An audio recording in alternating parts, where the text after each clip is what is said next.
trafficker perpetrator would rent a whole hotel floor just for us girls. And I found out doing my research that the youngest sex trafficker here is 10 years old. Now, the age that they enter into a sex trafficking prostitution is 12 to 14. But then that was in my time. Now you're ordering 10-year-old girls and 10-year-old boys. So I was really wanting to be rescued. I really didn't get rescued. People ask me all the time, well, how did you get out of it? Well, I aged out of it because I didn't have anybody in my time and in my community that really even cared about any kids missing. We have a lot of missing kids, and it's not because they ran away from home. It's because they were snatched up, and I'm talking about right today. All the missing kids report that we have that no one is doing anything about. It's because they snatched up. And I just have to say this, Dr. Haney, before I go further. I want people to think about the Nigerian girls. I want them to think about how can you go get 300 little girls out of a school in broad daylight and no one know where they at. Now, I'm already puzzled about the airplane that they can't find. But now we're talking about 300 little girls from age probably 12 to 14. So that means the government is involved. It's a cover-up. And until we start facing this and speaking on this, then we're going to have this. And so I got rescued because I aged out.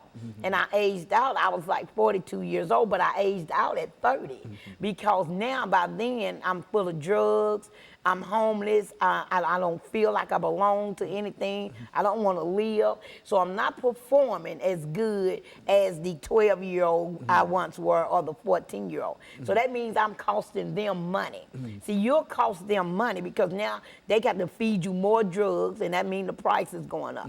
Then you got the clients, the perverts that's complaining because I'm not performing like they paid for me to perform. Well, I'm handcuffed to a bed, I'm gagged by my mouth so I don't scream, and I'm drugged up. So I'm laying there like a limp towel. So that's more complaints for them. So after about 29 or 30, the men started just leaving me alone because I'm drugged out. And so once they left me alone, I'm saying about 32, I was just lost. I was out in the streets. That's why people say Clement Greenlee was homeless for 10 years. I truly was. You ashamed to go home, you can't face your family, and then you don't even know what to say. Even though my family loved me unconditionally, I'm the one that was shamed. So I lived in the streets for almost 10, 15 years until I was rescued by the program Magdalene House. And one of the young ladies, Regina Mullins, who kind of lived that same lifestyle, she went and got help first, and she came back and got me. So when I entered the Magdalene program at 42 years old, keep in mind now, I'm 42, I feel like I'm an old woman, I'm uneducated, I'm drugged out, and I don't have anything to live for. So when I go in this program, I immediately say, you can't help me, I just want to die. But these people did not give up on me. I mean, this Magdalene program has saved my life. I entered that program in 2001, I came out in 2003, and I never looked back.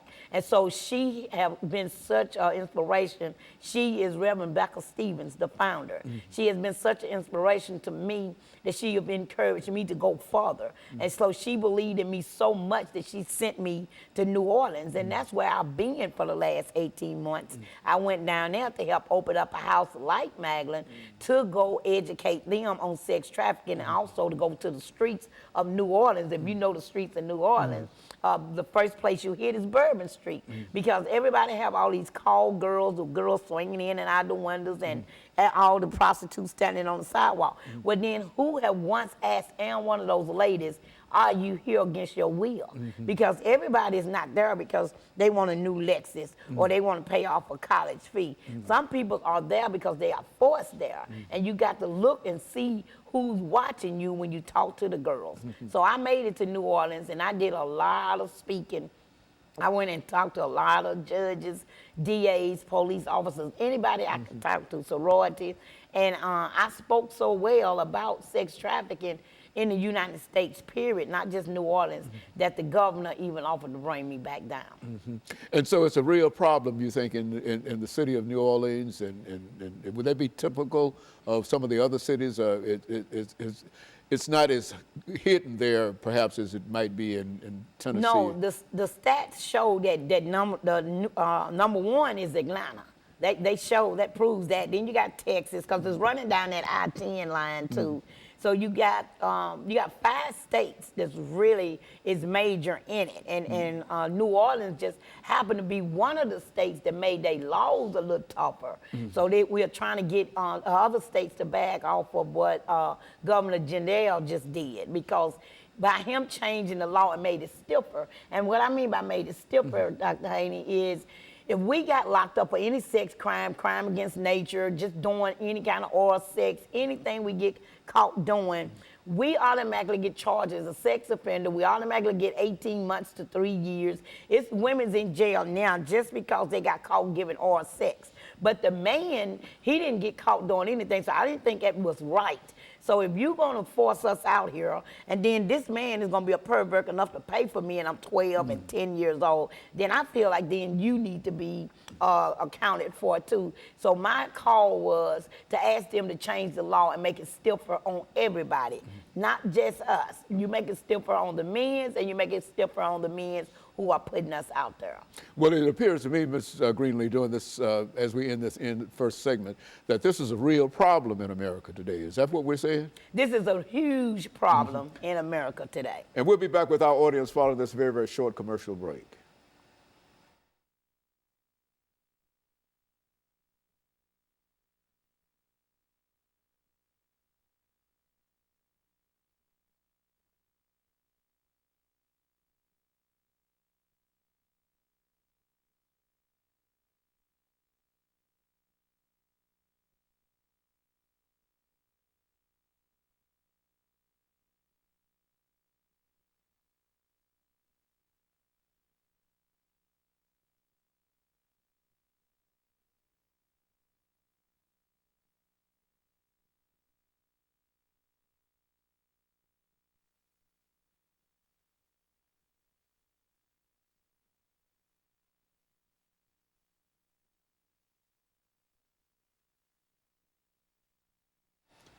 Thank you, and welcome back to the final segment of the show for today. The topic is human trafficking in the state of Tennessee, and Ms. Greenlee has given us some information in reference to what is going on in Tennessee, as well as what might be happening in other states around the nation in reference to human trafficking.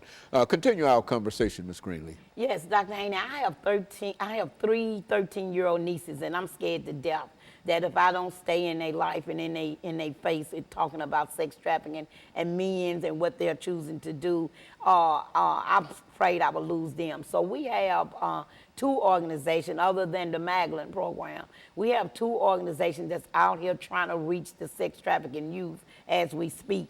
And one is called One Less, and the other one is called End Slavery. Now, it's new to Tennessee, but they have stepped out to do something.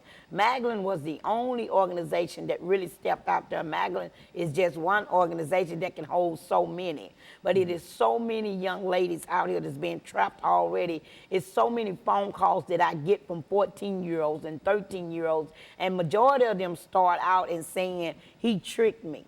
You know, he took me out like he cared for me, like he loved me. And once we got there, he said, I owe you, and you're going to repay me like this, and this is how you have to repay me. Now, when they started threatening your family, doing something to your sister, I know where your mama work at, I know what school your brother go to, but then you traumatized. A lot of people say, why didn't you tell it? Well, if I told it and something happened to either one of my family members that they said they were going to do something to, then I'm automatically traumatized for the rest of my life. Also, you get to see them beat another little girl or another young lady in front of you. So if you already saw that, you already know what's going to happen. I got an 8-inch stab wound in my back now. I don't know how many scars in my head for trying to get away, for trying to run away. And so it didn't work for me. So that made me like, I'm not going to be able to tell anything else. So I just want I want everybody to know that you got to quit turning your head. You got to quit saying, It don't happen here. It's just in India, Cambodia. It is right in your backyard. And the story in Cincinnati, Ohio, if everybody remember that, them 3 girls that was in that basement for 10 straight years. If everybody remember that story, it'll tell you that it's definitely in your backyard. And so I just want people to really understand that they have to talk about this. I'm willing to talk to anybody. I'm willing to share my story. I'm willing to come and speak anywhere. All they have to do is just call me up, 615-589-8984.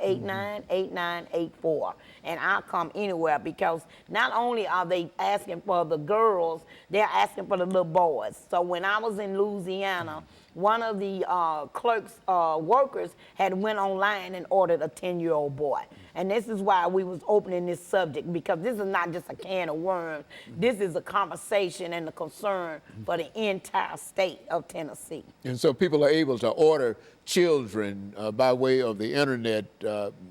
Men are able to order young boys and young girls and et cetera, simply with a click of the mouse. Yes. Is that what we're saying? Yes. That's how prevalent it is now, and how widespread. Yeah, everybody know about the page called Backspace, Backpage. That's for the girls. And then you got a gay page that they go on for the little boys. And they order them and say how old they want them to be, what color hair they want them to be, how much they want them to weigh. And the guy actually showed up at the hotel with $200, 5 condoms, a date rape drug, and a lubricant. He actually showed up for a 10-year-old boy, and this man worked for the feds. So it's like, it's not just no pimping game. This is a government issue, and they are covering it up, and they know that they can do something about this sex trafficking if they wanted to. You got drug trafficking, gun trafficking, and sex trafficking. Well, the drug trafficking is number 1, the sex trafficking number 2, and then the guns. See, the guns was number 2, but now they selling people more than they are guns. And from what I understand, this is a real problem with youth. When you mention drugs, alcohol, and sex, that's one of the areas where many of our young people, our teenagers, are caught up in one of the more detrimental areas of their lives. Yes. When they get involved in drugs, sex, and guns. Yes. Is that what we're saying? That's exactly what I'm saying. I've been gone for 18 months to New Orleans, and this is why I'm back on your set and letting people know I'm back. I'm hitting the streets. I'm coming after my young girls. I'm coming after my young boys. It ain't about violence. It's about protecting them, period.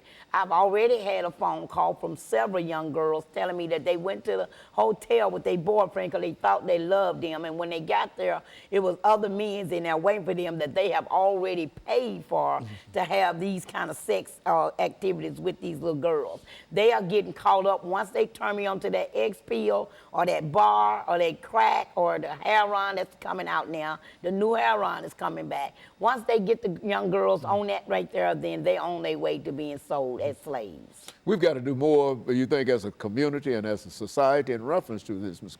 Greenlee. Yes. Having had a chance to work, what would you suggest that we do in terms of trying to get a handle on this? Number 1, I suggest the subject start happening in church. The subject start being talked about in schools, and the subject start being talked about in libraries, because those are the 3 places where they all are gathered at. And I know people don't want to talk about sex in church, but you need to talk about sex in church. You need to talk about sex trafficking. It's right next door. All of these black girls that are missing has not ran away from home. And I'm not just throwing it on a racial thing, but you tend to look for more other colors, like India or white or Latino or something. You tend to look for them more than you do black. If you go on black page, black girls missing, you'll see a bunch of us missing. So why nobody looking for them? How we know they're not tied up? How we know they're not in the basement gagged up and shot up for the dope and can't scream? Because for a long time I was gagged up, I was shot up for the dope, and I couldn't scream.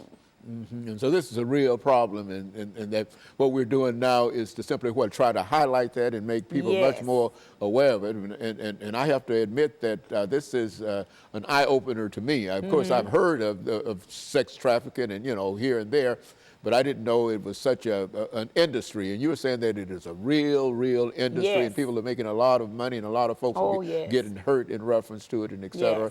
Yes.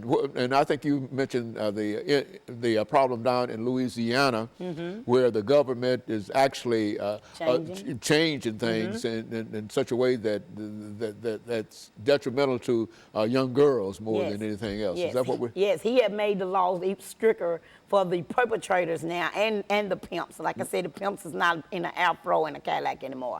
And he changed the law so tough that he flew me back down to stand there with him while he signed the new law and gave me a copy of it with the ink pen. So I was really proud of that. So whatever I was saying to him, it rests his ears, but more than anything, it rests his heart. He might have daughters himself or granddaughters, and it gave him something to think about. So now, if we done this in Louisiana, we need to do it in Tennessee, and this is what I'm here to talk about. I got both ends of the story. I got sex trafficking and I got youth violence, and I'm done with just talking about it. I want to be about it. And they both seem to come together. That violence is often associated with this trafficking, and whether violence or trafficking, young people, young females primarily, many females primarily are caught up in it, and there's nothing that they can do themselves, and they need some kind of assistance, some kind of help out of this. Yeah. If anybody just even take a chance and just run around to some of these hotels, you will see the age range has changed. There's no more 20-something out there. They are 13-something out there. And it's sad. And you just look at them dressed like I was dressed, in the short dress and the high heels and all the lipstick. And everybody pointing at them just like they did me. Look at that fast-ass girl. Look at her with all that lipstick. But then nobody reach out to say, let me do something with this little girl. She don't need to be out here. So if we stop turning our head and quit judging and reach out and support, then we are the ones that can make something different in this community, especially around sex trafficking. Well, and Ms. Greenlee, we're coming to the end of this show for today. And I want to thank you for that excellent information. I think that this is the show that we've been trying to get for a long time, because I think it has been quite recently. And I think that, needless to say, that all of the problems that we're having across the border in reference to those young people coming across the border, I think that might be involved in some of the activities that we're talking about. And we want to talk about it later, because I think that you probably got a lot of information in reference to what's going on with that. But in the meantime, let me thank you and to tell you how much we appreciate you coming by and giving us that information. And let me encourage our audience to tune in again next week for another informative edition of Comments. Thank you and good morning.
Thank you and welcome to the show this morning.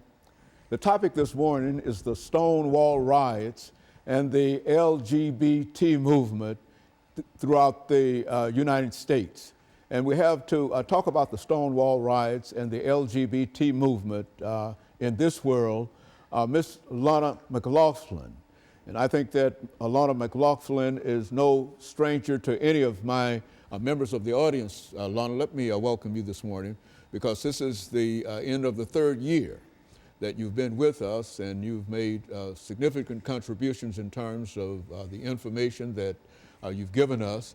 And I think that we've said on a number of occasions that we really don't take responsibility for any of these topics, because primarily you are the origin of the real topics, and it was your idea in terms of dealing with a number of topics, and we've always had quite a bit of success in terms of dealing with the topic. But today's topic, the Stonewall riots and the LGBT movement in today's world is rather a very unusual topic, and I want you to sort of deal with that. But before we do that, let's get some information about your background, your education, and some of the things that were important in terms of eventually leading you to us this morning, and then we'll start talking about the Stonewall riots. Well, as you've already said, my name is Alana McLaughlin. I am 11 years old. I am in 7th grade at John Early Museum Magnet Middle School. I play trumpet in the school's band. I'm also a cheerleader, and I'm heavily involved in my church. And I am also an alumna of the Junior National Young Leaders Conference that I recently attended June 1st through the 6th. Also this summer, I attended SCATS, which is the summer camp for academically talented students at Western Kentucky University, where I stayed in the dorms for 2 weeks and took classes throughout the campus.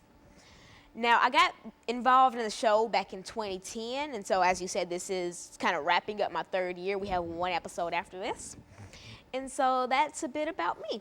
Very good. And Lana, let me tell you that the information that we want you to give us this morning is, as we indicated, purely information that you're bringing forth to us and that we had absolutely nothing to do. I'm presenting what we might call a disclaimer in terms of what you're about to deliver to us. But to start us off by talking about the movement itself, the Stonewall riots and events that are associated with that riot. Well, as you said earlier, this is an unusual topic. The reason I decided to talk about this, actually, to talk about the Stonewall riots, was because I previously missed all of your June tapings for the show, and I originally had planned to talk about Stonewall because the anniversary